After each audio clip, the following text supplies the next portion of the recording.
how to make our country better and prosperous. And in the last 6 months, I have talked to many religious leaders. I have talked to many elected leaders from across the political divide.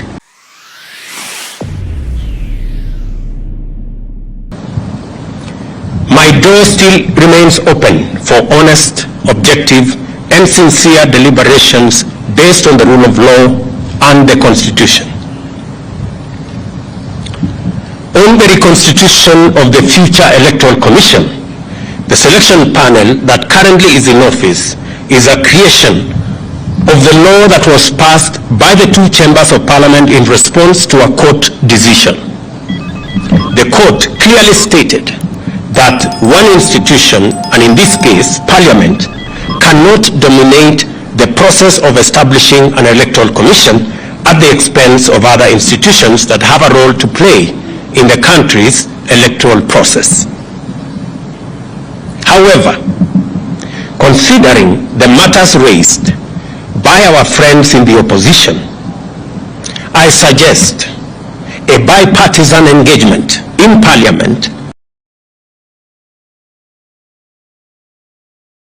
on the reconstitution of the IEBC panel within the parameters of the law and the Constitution.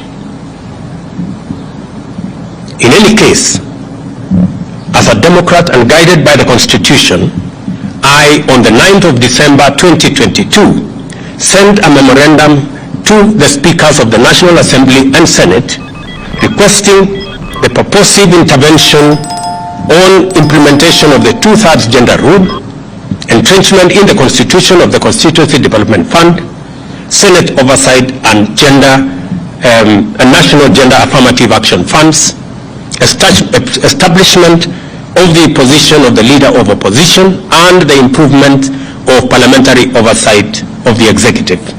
And for the record, Parliament has already approved the parliamentary oversight of the executive, and shortly, Cabinet Secretaries will be appearing before the House to answer questions. The other items are still in Parliament.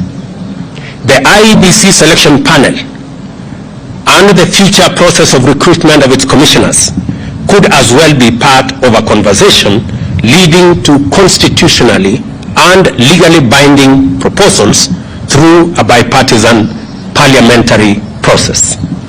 In other words, I am suggesting that the issues that have been raised by our friends on the matter of IEBC, my suggestion is that this matter can be handled in Parliament by a bipartisan parliamentary process so that we can agree on what it is they have an issue with, and we can adjust as is agreed and as necessary. And therefore, in these circumstances, and in view of the recent events that led to loss of life and destruction of property in the demonstrations that have occasioned in our country for the last 2 weeks, I urge my brother Raila Odinga and the opposition to call off the demonstrations and to give this bipartisan approach a chance for us to take the country forward. Meanwhile, I call on all Kenyans to remain peaceful and law-abiding, and I assure them that the government of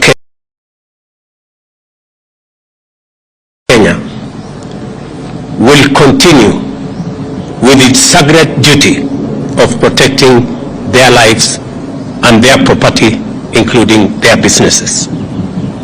Thank you very much.